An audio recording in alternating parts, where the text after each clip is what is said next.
Imagine-se sozinho em um quarto escuro. As luzes estão apagadas.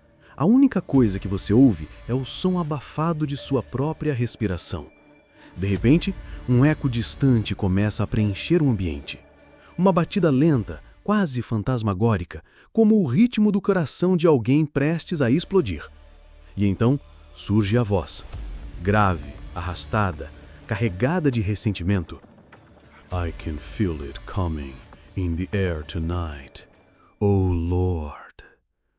Assim começa uma das músicas mais misteriosas e comentadas da história do rock, In the Air Tonight, de Phil Collins. Uma canção que, desde seu lançamento em 1981, arrasta consigo uma das lendas urbanas mais persistentes da cultura pop. Você provavelmente já ouviu falar da história. A lenda diz que a música teria sido inspirada por um episódio real e perturbador. Collins teria testemunhado um homem se afogar, ou pior, teria visto outro homem recusar ajuda a uma vítima em apuros. Segundo a versão mais difundida, o cantor teria acompanhado tudo à distância, impotente, sem conseguir fazer nada, e consumido pela raiva e pelo trauma, teria escrito In the Air Tonight como uma espécie de vingança em forma de música. A história vai ainda mais longe. Algumas versões dizem que Collins teria convidado o suposto culpado para um show, colocado um holofote sobre ele durante a performance e cantado a música olhando fixamente para sua direção, expondo-o diante de todos. História real ou apenas imaginação popular? A verdade, como quase sempre, é menos espetacular, mas não menos intensa. Na época em que compôs In the Air Tonight, Phil Collins vivia um dos momentos mais dolorosos de sua vida. O fim de seu casamento com Andrea Bertorelli. A separação foi traumática. Collins se viu sozinho, afastado de seus filhos e cheio de ressentimentos. Foi nesse contexto emocional turbulento que nasceu a música. Collins gravou boa parte dela em sua própria casa, utilizando uma caixa de ritmos rudimentar e experimentando camadas de sons até chegar à atmosfera densa e carregada que conhecemos hoje. Em entrevista, Collins chegou a declarar: "Eu estava passando por um divórcio. Estava cheio de raiva, de frustração. In the Air Tonight não é sobre ninguém em particular. É apenas o extravasar desses sentimentos." Ou seja, não havia homem afogando, não havia testemunha silenciosa, não havia vingança. Mas havia algo talvez ainda mais forte, a tradução em música de um turbilhão emocional real. Se Collins nunca escreveu a música sobre um afogamento, como essa história ganhou tanta força? A resposta talvez esteja no próprio tom enigmático da letra. Repare, Collins não conta uma história linear, não há personagens definidos. O que temos é um emaranhado de frases fragmentadas, quase como pensamentos soltos de alguém tomado pela raiva e pela mágoa. Well, if you told me you were drowning, I would not lend a hand. Esse verso em particular foi o gatilho. A metáfora usada por Collins, afogamento como imagem de desespero emocional, acabou sendo interpretada literalmente.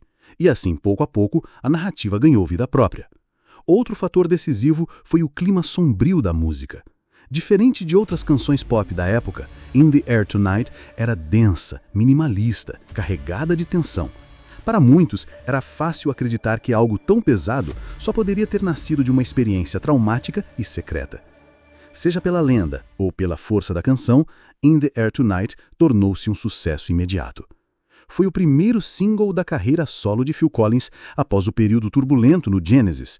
Em pouco tempo, alcançou o topo das paradas em diversos países e transformou Collins em um dos rostos mais reconhecíveis da década de 80. O ponto alto da música é, sem dúvida, o famoso drum break, aquela entrada da bateria no meio da canção que parece explodir após minutos de tensão acumulada. Esse momento tornou-se icônico, repetido, parodiado e reverenciado em filmes, séries e até comerciais. Em Se Beber Não Casar, de 2009, a cena em que Mike Tyson imita a batida é prova de como a canção atravessou gerações e continua viva no imaginário popular. E o que Phil Collins pensa de tudo isso? Ao longo dos anos, o cantor foi questionado inúmeras vezes sobre a história do afogamento. Sua resposta quase sempre vinha com uma mistura de cansaço e humor. Acho engraçado que as pessoas tenham inventado essa história. Ela é muito mais interessante do que a verdade. Infelizmente, não aconteceu nada disso. Ele chegou a afirmar que nunca havia sequer convidado alguém para um show com a intenção de expor ou confrontar. tudo não passava de invenção coletiva. E talvez aí esteja o ponto mais fascinante. Mesmo negando insistentemente, Collins não conseguiu impedir que a lenda se espalhasse. In the Air Tonight passou a ter duas existências paralelas. A canção real, nascida de um divórcio doloroso, e a versão mítica, onde um afogamento secreto servia de inspiração para uma vingança musical. Talvez a grande questão não seja se a história é verdadeira ou não, mas por que tantas pessoas quiseram acreditar nela? O ser humano tem uma tendência natural de preencher lacunas. Quando uma música é carregada de emoção, mas não explica claramente sua origem, nossa imaginação entra em ação. Criamos narrativas, buscamos símbolos, inventamos mitos. No caso de In the Air Tonight, a lenda do afogamento se tornou uma forma de dar corpo ao sentimento difuso da música. Era mais fácil acreditar numa história concreta do que aceitar que a raiva e a dor por si só poderiam gerar algo tão poderoso. 40 anos depois, In the Air Tonight continua sendo um clássico absoluto. Ainda ecoa em arenas de shows, ainda arrepia quem a escuta no silêncio da noite, e continua sendo lembrada tanto pela genialidade musical de Phil Collins quanto pela lenda que nunca se apagou. E talvez seja justamente isso que a torna eterna: o encontro entre arte e mito, entre a verdade pessoal do artista e a necessidade humana de criar histórias.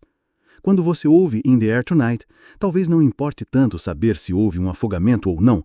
O que importa é o que a música desperta em você. A sensação de estar diante de algo maior, inexplicável, como se cada batida ecoasse não apenas no ar, mas dentro da sua própria memória e das suas feridas.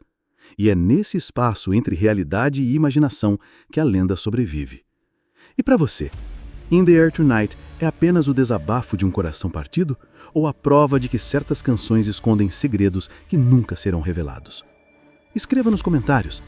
Se gostou dessa viagem pelo outro lado da lenda, deixe o like, inscreva-se no canal e ative as notificações, porque aqui, a cada história, descobrimos juntos que por trás de cada lenda sempre existe um outro lado.